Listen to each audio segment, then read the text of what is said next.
Good evening दोस्तों।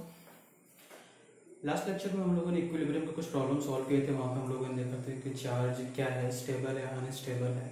ठीक है, डिफरेंट टाइप्स उसके देखे थे हमने।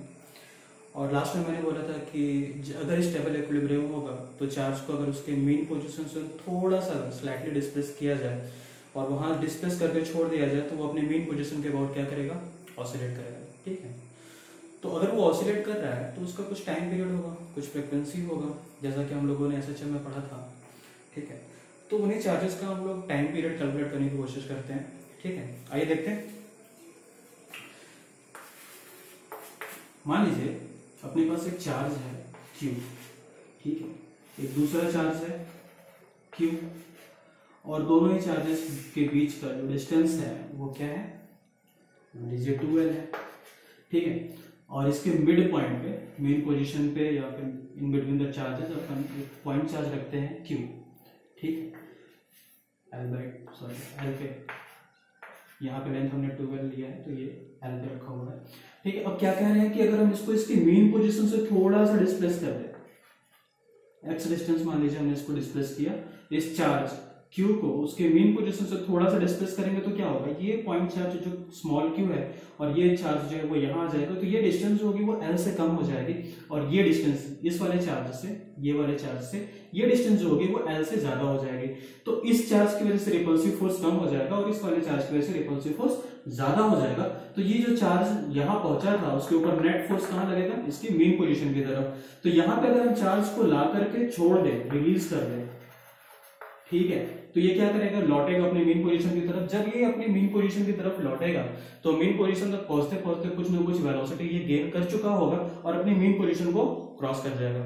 ठीक है, अब अगर ये मेन पोजीशन को क्रॉस करके जाएगा तो फिर आगे बढ़ेगा तो यहाँ पे इसके बीच में डिस्टेंस होगा वो L से कम होता जाएगा और रिपल्सिव फोर्स की वैल्यू बढ़ती जाएगी और यहाँ पे कहीं x डिस्टेंस पे आकर के ये चार्ज रुकेगा और वापस अपनी मेन पोजीशन की तरफ बढ़ेगा और यही प्रक्रिया लगातार दोहराती रहेगी और ये जो चार्ज Q है वो अपने मेन पोजीशन के अबाउट ऑसिलेट करता रहेगा।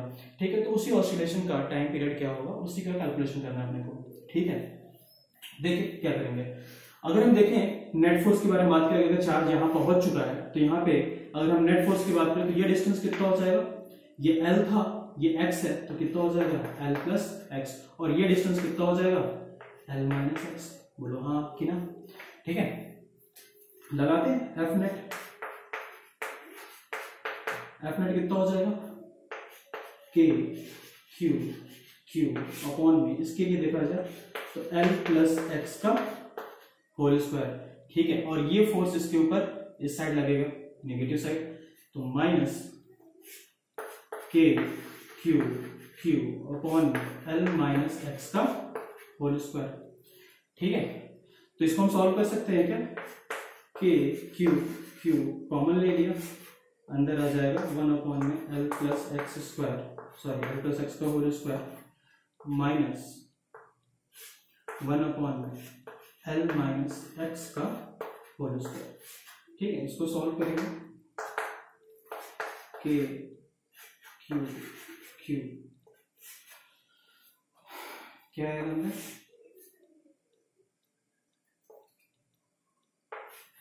L माइनस एक्स का whole square minus L plus x का होल स्क्वायर अपॉन में L प्लस एक्स का whole square L minus x का होल स्क्वायर। ठीक है, इसको सॉल्व कर सकते हैं क्या,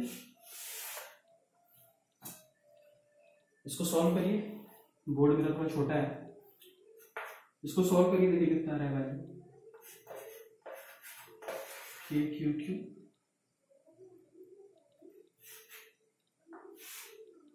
अंदर कितनी वैल्यू आएगी,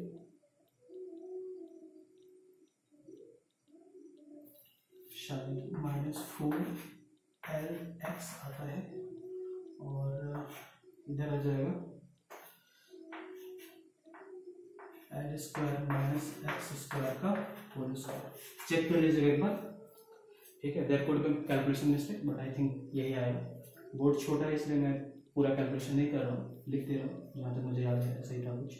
ठीक है, तो अब इसको सॉल्व करेंगे। यहाँ पे देखिए ये जो x है this x is much much less than l, तो यहाँ पर इस x को हम लोग इग्नोर कर सकते हैं, ठीक है। तो वैल्यू कितनी बचेगी अपने पास, minus of k q q l 4l x upon में l के पावर 4, ठीक है। यहाँ से l बढ़ जाएगा, अपने पास बचेगा l क्यूब, ठीक। अब देखिए एसएचएम का गवर्निंग इक्वेशन आपको याद होगा, तो वो था f is equals to minus of k x, ठीक है। तो यहाँ पे अगर आप ध्यान से देखिए तो अपने पास x है, तो मतलब ये वैल्यू अगर हम कंपेयर करेंगे तो ये वैल्यू जो है वो क्या होगा, k होगा, ठीक है। और टाइम पीरियड का वैल्यू क्या था, t is equals to 2 pi under root m by k। अब इस k की वैल्यू को, ये वैल्यू जो है, ये जो सर्कल किया है मैंने, ये वैल्यू है k की, तो इस k की वैल्यू को अगर हम उठा करके, इस k की वैल्यू उठा करके यहाँ पे हम पुट करें तो t की वैल्यू कितनी हो जाएगी, t इक्वल्स हो जाएगा 2 pi under root m l cube upon में 4 k क्यूब क्यूब, ये होगा आपका टाइम पीरियड, ठीक है। एक बार चेक कर लीजिएगा प्लीज, ऐसे सॉल्व करते हैं।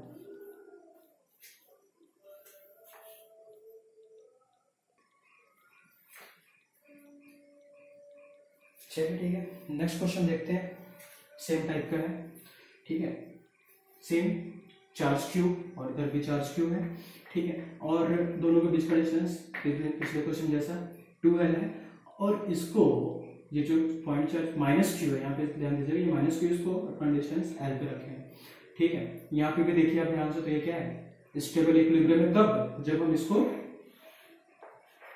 Perpendicular to the line joining the both charges displace करते हैं एट डिस्टेंस ऑफ x। यहाँ से ये डिस्टेंस जो है वो x है, ठीक है। अपन इसको थोड़ा सा डिस्प्लेस करते हैं, स्लैगली डिस्प्लेस करेंगे तो क्या होगा, ये ऊपर से आएगा, माइनस चार्ज क्यू है और यहाँ पे प्लस चार्ज क्यू है, तो अट्रैक्ट करेगा, इधर फोर्स लगेगा कितना F, और सिमिलरली इधर भी फोर्स कितना लगेगा F, ठीक है। दोनों तरफ फोर्स F लग रहा है, ठीक है। और मान लीजिए कि ये जो एंगल बना वो एंगल थीटा है, ठीक है। यहां पे जो एंगल है वो थीटा है, ठीक है। तो ध्यान दीजिए, इसका एक कंपोनेंट इधर आएगा फोर्स का F साइन थीटा, ठीक है, और इधर भी एक कंपोनेंट आएगा F sine theta.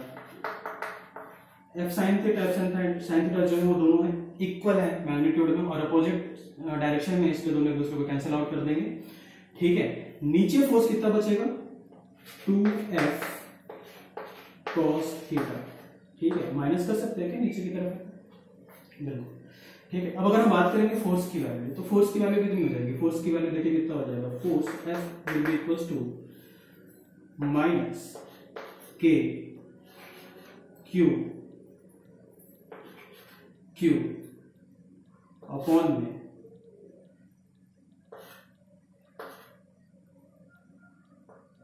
Under root में L square plus x square का होल स्क्वायर, ठीक है।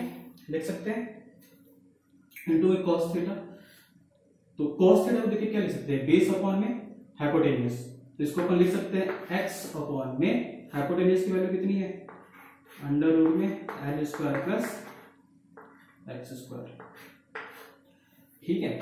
इसको सॉल्व करेंगे तो क्या आएगा वैल्यू, देखिए ध्यान से, F will be equals to minus K q x upon में ये हो जाएगा L square plus x square की पावर 3/2, ठीक है। जहां पे भी आप देखेंगे तो x की वैल्यू जो है वो L से काफी कम है, तो यहां भी अपन x को इग्नोर कर देंगे, ठीक है। तो वैल्यू कितनी हो जाएगी, that will be equals to minus K q into x upon में L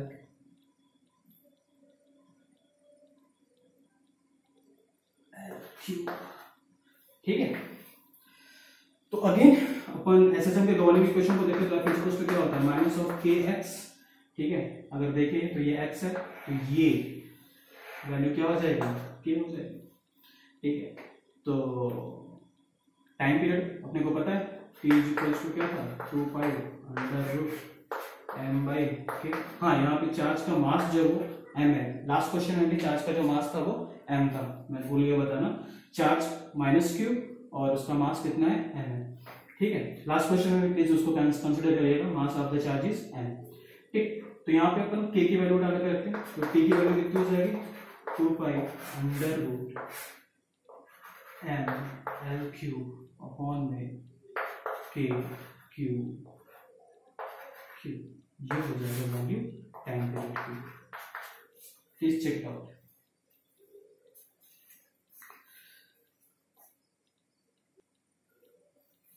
एक बात और ध्यान दीजिएगा, यहाँ पे वैल्यू जो है वो 2f है ना, हम लोग f की वैल्यू निकाली, तो अगर 2f की वैल्यू निकालेंगे तो 2f की वैल्यू यही पे अगर हम लिख लें तो ये 2 टाइम्स हो जाएगा ना हर जगह, तो यहाँ हो जाएगा 2। सॉरी, थोड़ा सा मिस्टेक हो गया था, यहाँ पे ये 2f था, यहाँ पर नोट नहीं लिखा था। बाकी चीजें ठीक है।